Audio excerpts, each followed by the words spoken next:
So hello, welcome to this channel again. आप लोग का स्वागत है। तो आज का मेरा सेशन है यूपीएससी प्रीलिम्स 2026 का पेपर। ये इंटरनेशनल रिलेशंस का है। नंबर 1 क्वेश्चंस देखें, which countries are members of the European Union. तो इसका आंसर होगा पोलैंड, जर्मनी। तो जो लोग न्यू कैंडिडेट्स हैं, ये मैं बता दूँ, यहाँ पे 4 क्वेश्चंस दिया जाता है, उसमें से आप लोग को आंसर्स ढूंढना होगा। नंबर 2 यहाँ पे देखिए, X born in the UK was confirm the Nobel prize in 2025। कोई एक्स मतलब किसी पर्सन्स का नाम है जो यूके में जन्म हुआ है और उसने नोबेल प्राइज 2025 में जीता था।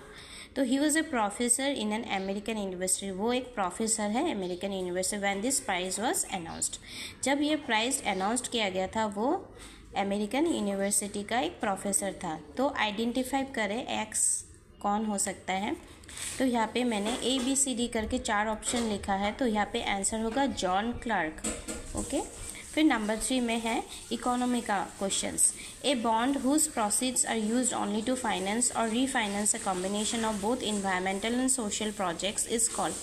एक बॉन्ड है जिसमें प्रोसीड्स किया गया है क्या चीज़ के लिए, यूज्ड ओनली फाइनेंस, नहीं तो रीफाइनेंस के लिए। कॉम्बिनेशन क्या क्या हो सकता है, उसमें इन्वायरमेंटल और सोशल प्रोजेक्ट्स होना होगा, तो उसे क्या कहते हैं, सस्टेनेबिलिटी बॉन्ड।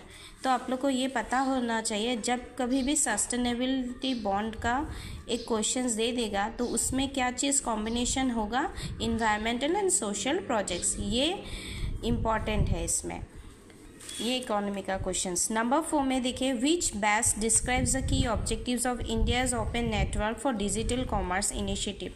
तो आप लोग को पता ही होगा, आजकल का डेट में डिजिटल कॉमर्स वेरी इंपॉर्टेंट है। क्वेश्चंस यहाँ पे इकोनॉमी का क्वेश्चंस और एक क्वेश्चंस मैंने दिया है, तो यहाँ पे आंसर होगा to break the dominance of large e-commerce platforms by enabling interoperability across networks. ये आप लोग को याद करना होगा, ठीक है।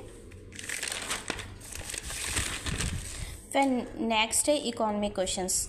N e-commerce revenue model where the seller has control over pricing but does not keep products in stock and instead transfers customer orders and shipment details to a third party supplier who then ships the goods directly to the customer is called drop shipping model. तो यहाँ पे क्या questions बता रहे हैं, एक e-commerce revenue model है जहाँ पे सेलर क्या करता है, प्राइसिंग के ऊपर में कंट्रोल करता है, but does not keep products in stock, मगर वो स्टॉक में प्रोडक्ट्स नहीं रख सकता है।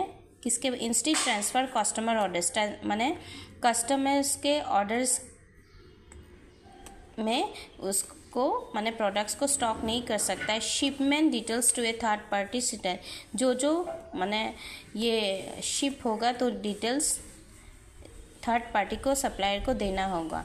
तो कौन दे रहा है, डायरेक्टली कस्टमर को, तो ड्रॉप शिपिंग मॉडल। तो उसे क्या बोलते हैं, ड्रॉप शिपिंग मॉडल। तो यहाँ पे ड्रॉप शिपिंग मॉडल क्या है, एक ऐसा ई-कॉमर्स बिजनेस मॉडल है जिसमें आप बिना कोई सामान खरीदे या स्टोर किए ऑनलाइन बेच सकते हैं। इसमें आप ग्राहक से ऑर्डर लेते हैं, ठीक है। और नंबर 6 में है Tungurahua volcano which was declared a global geo park by UNESCO in 2025 is situated in which countries. ये जियो का पेपर है, जियोग्राफी का। तो यहाँ पे है इक्वेडर, तो आंसर होगा ECUADOR। Thank you.